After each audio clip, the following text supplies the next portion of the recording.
2024 წლის 26 ოქტომბერს და 2024 წლის 28 ნოემბერს ქართულმა ოცნებამ ბანდამ ქართული ოცნებისა მოაწყო სახელმწიფო კონსტიტუციური გადატრიალება ჩვენთან როდესაც ირაკლი კობახიძე ბანდიტთა შორის ერთ-ერთი მთავარი ბანდიტი პრემიერ-მინისტრად წოდებული კაცი ახლაც პრემიერ-მინისტრად წოდებულია ცხადია გამობრძანდა და უფრო მძიმე სიტყვის წარმოთქმად შემიძლია ცხადია თქვა რომ ჩვენ შევაჩერეთ ევროკავშირში ინტეგრაციის პროცესი 2028 წლამდე არც ფიცი გვწამს მისი რომ 28 წელს დაუბრუნდება საქართველოს მათ ხელში ევროკავშირთან ინტეგრაციის პროცესს და არც ბოლო გაგვაკვირვებს, როდესაც ის 28 წელიც მოვა და ესენი კიდევ ერთხელ იტყვიან თუ დარჩებიან ხელისუფლებაში, რომ ევროკავშირის საძულველი სივრცეა, შალვა პაპუაშვილი თუ სხვები ყოველდღიურად გვიდასტურებენ, რომ ეს სახელმწიფო გადატრიალება უნებურად კი არა ჩაუდენიათ ეს დანაშაული, არამედ აბსოლუტურად შეგდებულად და რუსეთის კარნახით. იმ ხანადაც და უკვე შემდგომ პერიოდში, ანუ 25 წლის განმავლობაში, 2025 წლის 12-ვე თვის 365-ვე დღეს, 2026 წელსაც, აი პირველი 5 თვე მიიწურება მალე, თითოეული ჩვენგანი ამბობდა ყველას გასაგონად, რომ ეს ბევრ რამეზე უარყოფითად აისახება განათლებაზე, სოფლის მეურნეობაზე, სოციალურ საკითხებზე, ასე მაგალითად თავდაცვაზე და უსაფრთხოებაზე, რასაკვირველია, საგარეო ურთიერთობები აგვერევა რა გვერევა. ვამბობდით ამას, მე ისე მასაც დავსძენდით ხოლმე, რომ ვინც ის და შეიძლება ასოცირების ხელშეკრულებას სოფლის მეურნეობას ეხება, განსაკუთრებით ღრმა და ყოვლისმომწვევი სავაჭრო თავისუფალი ხელშეკრულება ევროკავშირთან, ესეც შეიძლება შეგვიჩერონ იმასაც დავსძენდით და ახლაც ვამბობთ, რომ ვინც ის და შეიძლება შეგვიჩერონ უვიზო რეჟიმიც კი და ჩვენ მართლაც ვთვლად 2 ნაბიჯში არა, მაგრამ 3.5-4 ნაბიჯში ვდგავართ იმ საშინელ დღესთან, როდესაც ევროკავშირი შენგენის წევრი 22 სახელმწიფო და პლუს 4 სახელმწიფო, ჯამში 24-26 სახელმწიფო შეგვიჩერებს ჩვენ უვიზოდ მიმოსვლის შესაძლებლობას მოსპობს ჩვენი საზოგადოებისათვის, მათ შორის სტუდენტებისთვის, იქნება ეს ძალიან მძიმე ბიზნესმენებისთვის, იქნება და კიდევ იქნება იმ ადამიანებისათვის, ვისაც გარდაულად სჭირდება კურნალობა საზღვარგარეთ და კერძოდ ევროპის, სწორედაც რომ ევროპის სივრცეში. კობახიძე ბანდიტმა თუ გახსოვთ მაშინ ამგვარი რამ თქვა, 2 რამ თქვა. აქ იმ კურნალეთ რომ სერვის არ გვაძლევს ქართული სამედიცინო სისტემა სათანადოს და ჯეროვანს და ევროპულს და კარგს და ხარისხიანს და მეორე თურქეთში წადი თუ კიდურეს შემთხვევაში ვარო თვითონ განსაზღვრა მოქალაქემ თუ ესე მოხდაო თვითონ განსაზღვრა მოქალაქემ ვენა უნდა აირჩიოს თუ სტამბული და იქნება და ვენა მინდა ან პირობითად ავიცი გერმანიის რომელიმე ქალაქი ან ესპანეთში მკურნალობა მინდა ან იტალიაში ან საფრანგეთში ერთმანეთზე უკეთესი კლინიკებია ევროპის წამყვან სახელმწიფოებში და ყველა სახელმწიფოში პრაქტიკულად ყველა მიმართულებით 1-2 მიმართულების გარდა ბევრად უკეთესი სერვისია ევროპის კავშირის ყველა სახელმწიფოში ვიდრე საქართველოში. მაშინაც და ახლაც ვამტკიცებდით და ახლაც ვამტკიცებთ რომ ეს ყველაფერი ანუ ევროკავშირთან ურთიერთობის პრაქტიკული გაწყვეტა განაპირობებდა ძალიან ბევრ პრობლემას ყველა მიმართულებით განათლება ვახსენე, არ ვიცი სოფლის მეურნეობა ვახსენე და არ მიხსენებია ასე მსუყეთ ყოველ შემთხვევაში ჯანდაცვის პრობლემა და ჯანდაცვის საკითხები და ის რაც ხდება ახლა დიუშენის კუნთოვანი დისტროფიით დაავადებული ბავშვების თავს და გაიწი თუ გასწი გამოსწიეროა და გაიწი გამატარეროა და ხელისუფლება წოდებული ბანდა რომ ამბობს რომ მე ფული არ მაქვსო და თავისი მომხრე არა სწორი სიტყვა არა თავისი მომხრე ჟურნალისტები და მის მიერვე მოთაფლული ექიმები ან ფსევდო ექიმები რომ გამოხავს რომლებიც რაღაცებს ბჟოტიალობენ ოღონდ მართლად ყუილებს ამბობენ ესეც უნდა ვთქვათ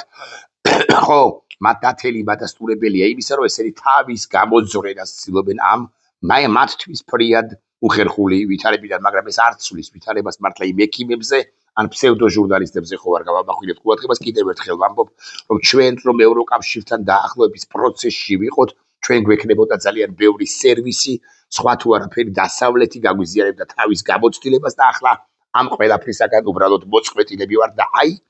ის შედეგები რომლებისაც ჩვენ ახლა ვიწვნევთ არის იმის ბრალი რომ თავის დროზე 2024 წლის 28 ნოემბერს, როდესაც უკაცრავად სიტყვისთვის გამო ეთრა კოპახიძე ბანდიტი მაშინ მთელი საზოგადოება დაუპირისპირდა მას ქართულ ოცნებასაც ბიზნა ივანიშვილის ფრთებქვეშ მოქცეულ ყველა ბანდიტს და ამ გადაწყვეტილებას, მაგრამ რომ ვამბობ რომ მთელი საზოგადოება დაუპირისპირდა მეთქი ასე არ არის თლად, იმიტომ რომ თლად მთელი საზოგადოება არ დაპირისპირებია ქოცებმა ქართული ოცნების ამომრჩეველმა პირში წყალი ჩაიგობა, ხმა გაიკმიდა, ხმა არ ამოიღო და თქვა რომ ეს სწორი გადაწყვეტილებაა, ბიზნა ბრძენკაცია, დამფუძნებელი მამა აფჭყალებში რასაგვენველია, მან უკეთისის და ჩვენ როგორღაც ჩვენს პრობლემებს მოვერებით, ყოველგვარი deep state-ის, გლობალური ომის პარტიის და სხვათა დახმარების გარეშე და აი ახლა უკვე ამ ქოცების მეზობლებს აქვთ ის ჯანმრთელობის ის პრობლემა, სხვა მეზობელს თუ ნათესავს აქვს ჯანმრთელობის ის პრობლემა და უთუოდ ქართული ოცნების მომხრეთა მნიშვნელოვანი ნაწილისთვის ცნობილია და ბევრი მათგანი უშუალოდ ეჩეხება ზოგი მათგანი სახლობლოში მაინც აი ამ პრობლემასაც, რომელიც იმის შედეგიც არის, იმიტომ რომ ჩვენ რო ახლა ევროკავშირთან დაახლოების გზაზე არა მაინც და მაინც ევროკავშირის წევრი სახელმწიფო, არამედ გზაზე რომ ვიყოთ, ბევრად უკეთესი იქნებოდა მდგომარეობა იმ ბავშვებისა, რომლებთა მშობლებიც ახლა დგანან რუსთაველის გამზირზე უკვე მე რამდენი დღეა და რომელთათვისაც შეგროვდა ეს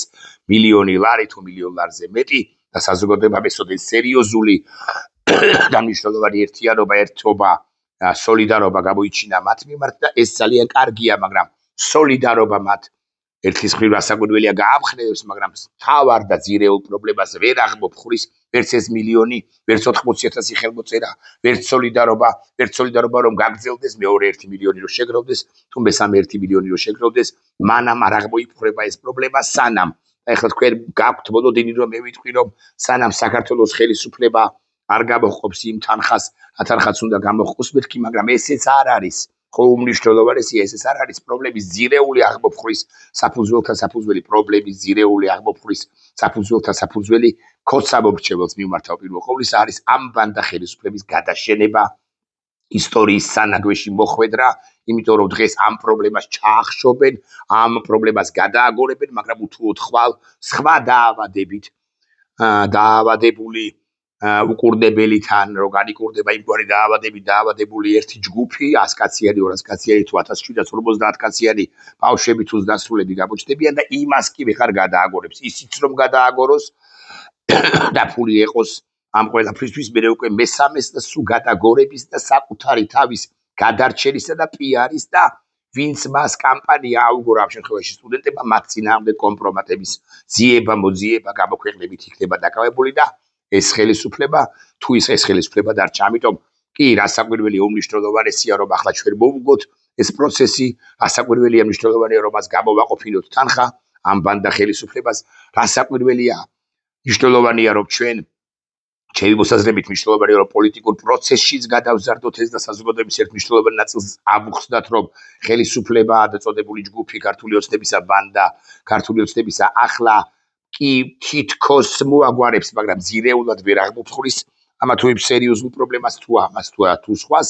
მაგრამ უნდა ვიცოდეთ რომ თავარი საკითხი, არა, უმთავრესი საკითხი მაინც არის პოლიტიკური, არა პარტიულ პოლიტიკური, არამედ პოლიტიკური შინაარსისა. მანამ საქართველოს არ დაუბრუნდება ევროკავშირის გზას და ამ ხელისუფლება წოდებული ბანდის პირობებში ეს უბრალოდ ვერ მოხდება. ამგვარი პრობლემები ამოხობს თავს, მერე გადააგორებს ქართული ოცნება, ამოხობს მეორე პრობლემა თავს. გადააგორებს ქართული ოცნება და მესამე როცა ამოხობს ქართული ოცნება ვერ გადააგორებს კი არა დაღუპავს იმ ადამიანებს რომლებიც მისი საპატრო ხელისუფლების ზოგადად საპატრონოები უნდა იყვნენ და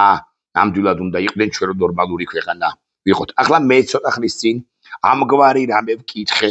chat GPT-ს რო ვეკითხებით, იმიტომ რომ უვიცი ადამიანები ეს ექიმი თუ არა ხარ და ამ მიმართულებით თუ არ გიმუშავია, ბუნებრივია რომ შენი მთავარი კონსულტანტი chat GPT-ია. გასაკვირი არ არის, ოღონდ ფორმულირება უნდა კითხვის, სწორი იყოს, სწორი ფორმულირებით უნდა მიმართო,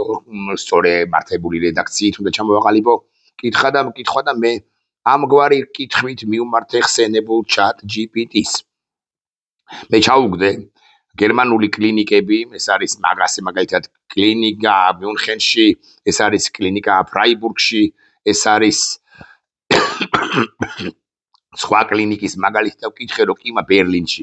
კი მაგრამ ამიხსენი მეთქი ესენი მკურნალობენ თუ არა დიუშენის კუნთოვანი დისტროფიით დაავადებულ ადამიანებს და პასუხი მომივიდა ამგვარი. ეს კლინიკები ნამდვილად მუშაობენ ნეირომუსკულარულ დაავადებაზე. მათ შორის ანუ რა არის ეს ნეირომუსკულარული დაავადება? კუნთების დისტროფია ხდება, ატროფია ხდება, ხო? გიმოდიშებთ. და რაღაცა დისტროფია ხდება კუნთებისა, კლინიკებია მსოფლიოში, რომლებიც ეხიდებიან დაავადებულებს, ეხმარებიან დაავადებულებს.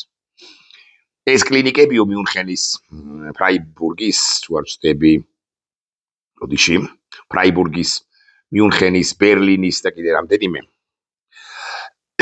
ნამდვილად მუშაობენ ამ ნეირომუსკულარულ დაავადებებზე.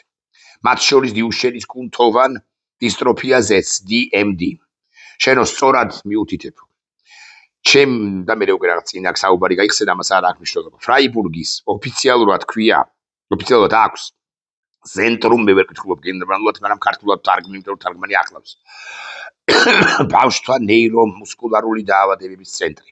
სადაც წერია, რომ ისინი წელიწადში 800-ზე მეტ პაციენტს ემსახურებიან და მუშაობენ იშვიათ ნეირომუსკულარულ დაავადებებზე, მათ შორის DMD-ზე. ეხლა რატო ყვები ამ ყველაფერს ესე დაწვრილებით და დეტალურად? საქმე რაშია?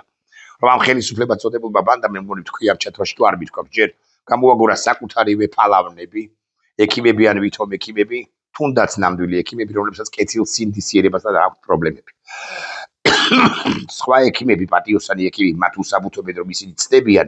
მაგრამ რატომღაც კი არა ნამდვილად ასეც იქნებოდა. რუსთავი თუ იმედი სწორედ იმ პროსახელისუფლო ექიმებს აპიარებს და მათ მოსაზრებებს აცნობს საზოგადოებას, სადაც არსებობს ალტერნატიული მოსაზრებას და არბიტრები თუ ვართ ჩვენ და უნდა ვიყოთ კიდეც არბიტრები, ჩვენ უნდა ობიექტურად შევაფასოთ ვითარება, მათ შორის ამ მიმართულების ექიმთა კვალიფიკაციას და კეთილსინდისიერებაზეც უნდა კვალიფიკაციაზეც და კეთილსინდისიერებაზეც უნდა გავაბახილოთ ყურადღება. არსებობს კიდე ესე იგი მეორე კლინიკა. მართლაც აქვს სპეციალური ამ მეორე კლინიკას აქვს ესე იგი ამ სპეციალიზებული მიმართულება და გერმანიაში ერთ-ერთ მთავარ ნეირომუსკულარულ ცენტრად ითვლება.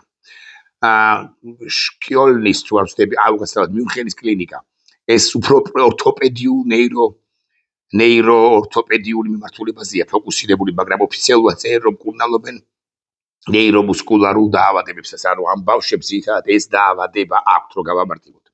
მნიშვნელოვანი განსხვავებაა ფრაიბურგი სრულმასშტაბიანი ნეირომუსკულარული გენეტიკური ცენტრებია, სადაც DMD-ის დიაგნოსტიკა, მედიკამენტური თერაპია, კლინიკური კვლევები და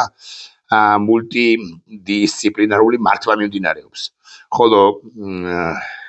სხვა კლინიკებში ასე შეიძლება არ ხდება, მაგრამ ისიც ძალიან მნიშვნელოვანი კლინიკებია. მე უკვე შემდგომ ვკითხე და ეს ალბათ ყველაზე საინტერესო მონაკვეთია ჩვენი დიალოგისა. სხვა რამეს გკითხავ, აი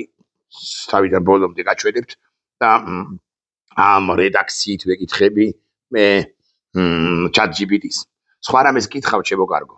საქართველოს დასცილდა ევროკავშირს. შესაბამისად ბევრ სერვისსაც, რომელიც ევროპას შეიძლებოდა შემოეთავაზებინა,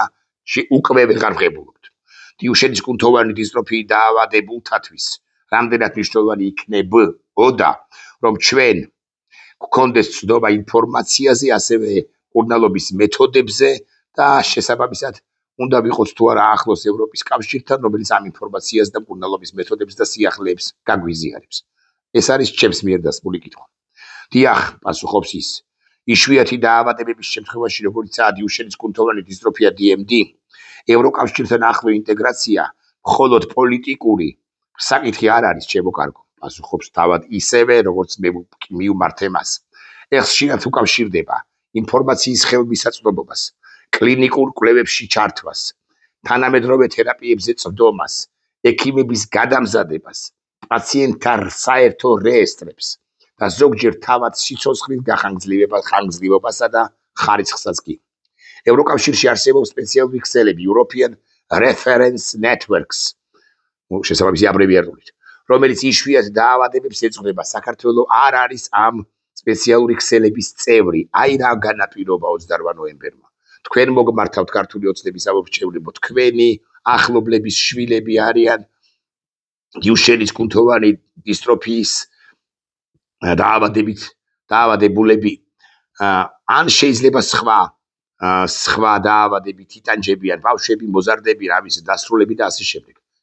აი ამ გვარ ქსელებში, ნეტვერკებში არა ვართ ჩართული სწორედ იმიტომ, რომ ქართული ოცნების რუსულმა ხელისუფლებამ თქვენი მხარდაჭერი და თქვენს იმედად რომ იყო 28 ნოემბერს გამოაწყო სახელმწიფო გადატრიალება. ევროკავშირში არსებობს სპეციალური ქსელები, რომლებიც იშვიათ დაავადებებს ეძღვნება. ნეირომუსკულარული დაავადებებისთვის მოქმედებს EuroNMD, ევროპის მასშტაბის ქსელი, რომელიც აერთიანებს წამყვან კლინიკებს, კვლევარებსა და პოტენციურ ორგანიზაციებს. მათი იდეა ასეთია, მიაქციეთ ყურადღება ამ სლოგანს. პაციენტი არ მოგზაურობს, ანუ პაციენტი არ არის აუცილებელი რომ ჩავიდეს ასე მაგალითად ფრაიბურგში, ცოდნა მოგზაურობს. ანუ სხვადასხვა ქვეყნის სპეციალისტები ერთმანეთს ონლაინ უზიარებენ რთულ შემთხვევების დიაგნოსტიკას და მკურნალობის გეგმებს. DMD-ისთვის ეს განსაკუთრებით მნიშვნელოვანია, რადგან დაავადება იშვიათია, დაავადება სწრაფად ვითარდება, მკურნალობა რთულია, გენური თერაპია და exon skipping-ი, ახალი მედიკამენტები მუდმივად ჩნდება, ექიმებს მუდმივად ჩნდებათ ახალი პროტოკოლების და გაიდლაინების წოდნა. თუ თქვენი ქვეყანა აქტიურად აინტეგრირებული ასეთ ევროპულ სისტემებში, ოღონდ არ არის სწორედ 28 ნოემბრიდან, ირაკლი კობახიძე არის სისხლის სამართლის დამნაშავე, ირაკლი კობახიძე კონკრეტულად და ზოგადად ქართული ოცნების ხელისუფლება და მისი ცალკეული პირები, რომ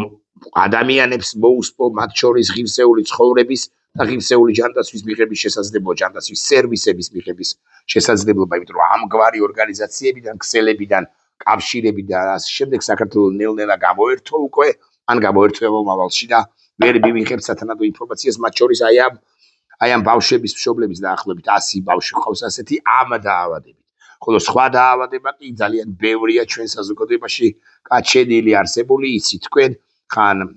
უმრავლეს შემთხვევაში ცხადია გულისხმობ ასე მაგალითად ლეიკემიას, ასე მაგალითად ზოგადად ონკოდაავადებებს და ასე შემდეგ და ასე შემდეგ. მოკლედ, თუ ქვეყანა აქტიურად აინტეგრირებული ასეთ ევროპულ სისტემებში, პაციენტს უფრო მეტი შანსი აქვს ადრე მიიღოს დიაგნოზი, მოხდეს კლინიკურ სივრცეში და კვლევაში, მიიღოს თანამედროვე ევროპული და დასავლური წამლები, კონდეს კარდიოლოგთან, პულმონოლოგთან, ნევროლოგთან, ფიზიოთერაპევტთან ერთ სისტემაში მულტიდისციპლინარული სერვისების მიღების შესაძლებლობა, შევიდეს საერთაშორისო რეესტრში, რაც DMD-ში კრიტიკულად მნიშვნელოვანია. ასევე მნიშვნელოვანია ინფორმაციის ეკოსისტემა, საერთო მონაცემთა ბაზები, პაციენტთა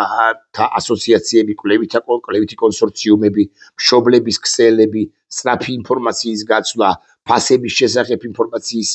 ხელმისაწვდომობა, რაც არ აგვაქვს და ასე შემდეგ. იშვიათ დაავადებებში ხშირად სწორი ინფორმაცია ნიშნავს დროს, წერს და პასუხობს ChatGPT და დრო კი ნიშნავს შენარჩუნებულ კუნთურ ფუნქციას. ყოველი წამი ასაც აგვიანებს პრემიერი კობახიძე კი არა ის აბასთუმის უღრანების ბინადარების ზინა ივანიშვილი და ამიტომ არის ეს პოლიტიკური პროცესი და რომელიც უნდა იყოს ერთ-ერთი ტრიგერი ზინა ივანიშვილის დაყირავებისა კონსტიტუციური გზით, რასაკვირველია, მისი ხელისუფლების და სრულებისა კანონიერი გზით, რასაკვირველია, დაყირავება დაგზაფრავთ ეს სიტყვა მაინც და მაინც კონსტიტუციურ დაყირავებას, კონსტიტუციურ რიგზით, ზინა ივანიშვილის ხელისუფლების დასრულებას გულისხმობ თუ მაინც და მაინც ამაზე უნდა მედავოთ, აგე განმარტე ბარემხა. მოკლედ, ეს ყოველი წამი არის მნიშვნელოვანი და ვიდრე ის აბასთუმის უღრანების ბინადარი მიიღებს გადაწყვეტილებას, ესენი ამ ბავშვების სიცოცხლე მოკლდება, მაინც და მაინც ეს სიტყვა, თქვა წარმოიდგინოთ თუ თქვენი ახლობელია მართლა, წარმოიდგინოთ თუ თქვენი ოჯახის წევრია და აღარ მინდა ეხლა შევიგინო პირდაპირ მნიშვნელობით. ეს არ ნიშნავს, რომ ევროკავშირში ყველა პრობლემა მოგვარებულია წერს ChatGPT, ან საქართველოს ვერაფერს აკეთებს. საქართველოშიც არიან ძლიერი ექიმები და ცალკეული კარგი ცენტრების არსებობისგან არა, მაგრამ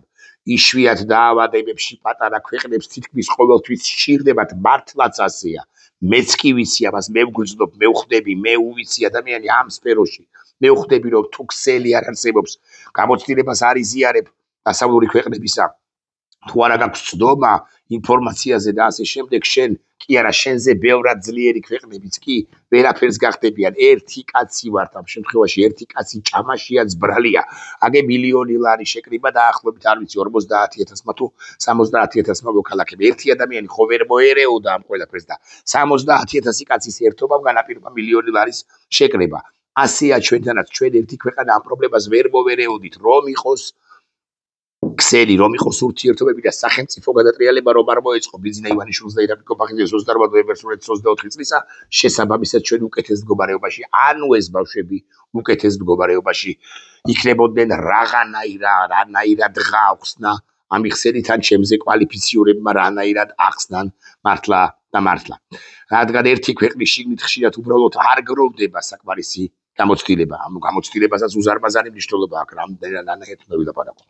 ევროკავშირის სისტემები სპეციალურად შეიქმნა სწორედ იმისთვის რომ პატარა ქვეყნებში მცხოვრებ პაციენტებს ჰქონდეთ წოდმა იმ წოდნაზე რომელიც შეიძლება მხოლოდ რამდენიმე ცენტს ჰქონდეს მთელ ევროპაში და არ გაგიზიარებს ჩვენ წოდნას გამოცდილებას თუ არ ახარ ევროკავშირის ან წევრი ან თუნდაც გზაზე მინიმუმ გზაზე და კობახიძე არის დამნაშავე ამ ბავშვების წინაშე რომ და მაშინ გეუბნებოდით მაშინ ვამბობდით ენას კი არ გიყოფთ და ნიშნს კი არ გიგებთ მაგრამ მინდა გითხრათ რომ თქვენ საახლობლოშიც არიან ამ თუ იმ მე მაგალითად ყავს მეგობარი რომლის ბავშვის არის შშმ პირი და აი ამ ბავშვისთვის უახლოეს ძალიან ახლო მეგობარია ამ ბავშვს და ის ჩემი მეგობარი ჩემ და სამწუხაროდ და სავალალოდ არის ქართული ოცნების თავგადაკმული თუ არა თავგადაკმული მაგრამ მომხრე და ვერ გაუგია არ დავასახელებ ეხლა არ გაგიმხრობთ მის სახელს და გვარს ვერ გაუგია რომ მისი შვილისთვის უმნიშვნელოვანესია რომ ჩვენ ვიყოთ ევროგზაზე და ევროპის კავშირისკენ მივდიოდეთ რომ იქნება და მოვიდეს ინფორმაცია რომ ამ ბავშვს შეუმსუბუქდეს ცხოვრება დიდხანს სიცოცხლოს არც ამ ბავშვის სახელს არ გაგიმხელთ ცხადია და მივესალმები რასაკვირველია ამ ჩემი მეგობრობის მრავალ წევრიან ოჯახს და მრავალ შვილიან ამ ბავშვსაც და მის და ძმებსაც ევროკავშირის სისტემების სპეციალურად შეიქმნა სწორედ ამისთვის ეხლა ნახეთ მე რას მეკითხები ეუში ინტეგრაციის პროცესის შეჩერება უარყოფითად აისახა ამიხსენით ჩემოძმაო ამაზე უარყოფითად აისახა მეორე ფთურმე ევროკავშირთან ინტეგრაციის შენელება ჩემოძმაო წერს ასე ან გაუარესება ზოგადად შეიძლება უარყოფითად აისახოს ისეთ სფეროებზე სადაც საერთაშორისო თანამშრომლობა და საერთო პროგრამებში მონაწილეობაა მნიშვნელოვანი მათ შორის იშვიათ დაავადებათა და თანამედროვე მედიცინაზე DMD-ს მსგავსი დაავადებების შემთხვევაში ეს შეიძლება შეეხოს კარგად გაიგეთ იმიტომ რომ ყველას ხაზგასმით ვამბობ არავისგან არ გამოვარჩევ შეიძლება შეგვეხოს ადრე თუ გვიან ეს ან მსგავსი პრობლემები არავინ ვართ დაზღვეული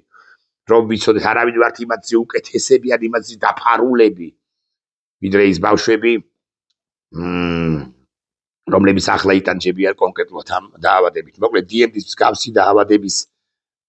შემთხვევაში ეს შეიძლება შეეხოს ევროპულ სამედიცინო ქსელებთან თანამშრომლობის სიღრმეს, კვლევითი პროგრამებში მონაწილეობის შესაძლებლობას, ექიმების გაცვლის პროგრამებსა და ტრენინგებს, პაციენტთა რეესტრს და მონაცემთა ბაზას, საერთო ევროპული ბაზა არსებობს. და ჩვენი ბავშვები ამ ევროპულ ბაზაში უბრალოდ არ არიან. ახალი თერაპიების შესახებ სწრაფ ცნობას და ინფორმაციის მიმოქცევას, ზოგ შემთხვევაში დაფინანსების პროგრამასაც ხო არ აქვს ჩვენ ფული მართლაც, მაგრამ ზოგ შემთხვევაში დაფინანსების პროგრამასაც კი თუნდაც 2-3 ბავშვისთვის, 5 ბავშვისთვის და ესეც ხო მნიშვნელოვანი იქნებოდა, მაგრამ მნიშვნელოვანი სიზუსტე დავაზუსტოთ. საქართველოს ამ ეტაპზე არ არის მისული და საქართველოს ბოლომდე არ იყო ინტეგრირებული მანამდეც, როგორც სხვა წევრი ქვეყნები არიან, იმიტომ რომ საქართველოს არ იყო ევროკავშირის წევრი, მაგრამ საქართველოს ამ გზას ადგა და მეტ და მეტ სერვისს იღებდა ამას პასუხობს ხსენებული ხელოვნური ინტელექტი. და აქვე ამბობს რომ აუცილებელია სახელმწიფო პროგრამა, საქველმოქმედო მხარდაჭერა, სახელმწიფო პროგრამა არის განა არა, მაგრამ